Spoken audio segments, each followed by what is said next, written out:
this camera, which means we can start. We're going to talk about AI. Okay. Hopefully the robots don't come and get me.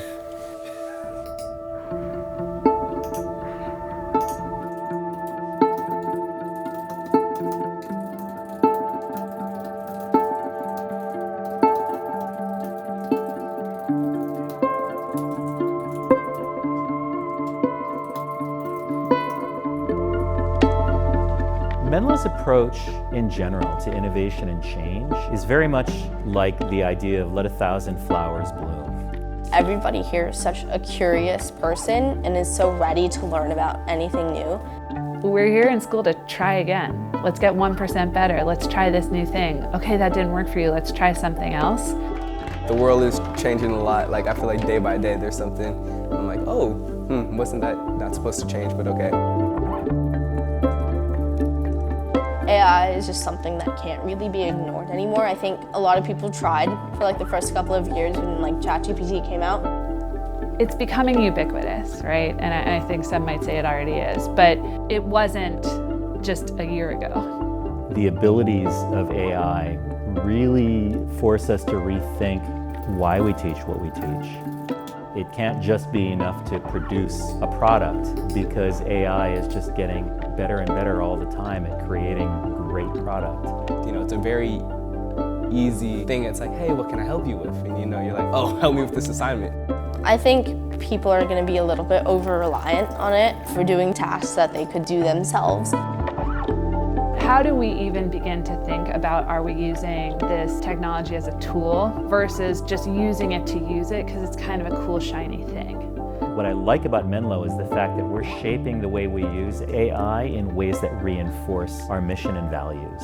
I used the Menlo Habits of Heart and Mind, and I translated that to create a code of how you should be using AI throughout your educational career. Being transparent and kind of like vulnerable with like how students use it, that creates a connection, like letting the teacher know, hey, I care about your class, but also there's this new tool that can really help me in your class.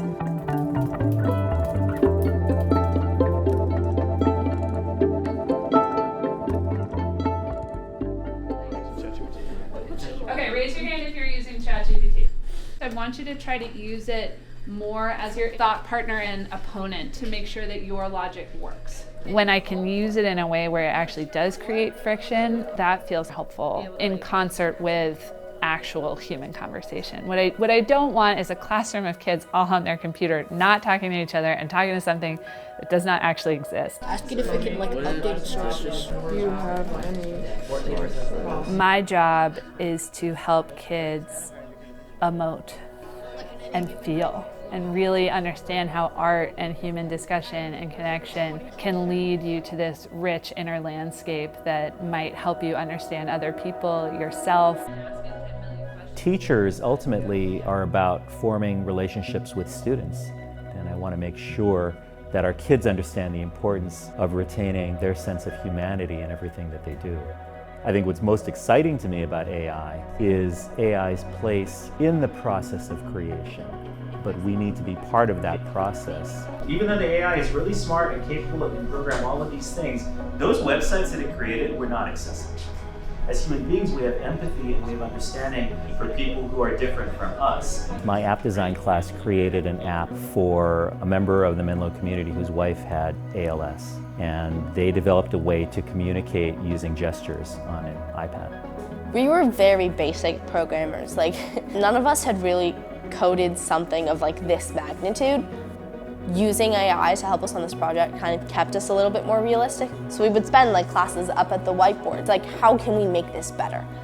I think AI is always going to be part of our workflow, and so my challenge is how to make the case to kids that yes, the process matters. The product is the most glamorous piece of it, but understanding the process, those are skills they're going to use for a lifetime.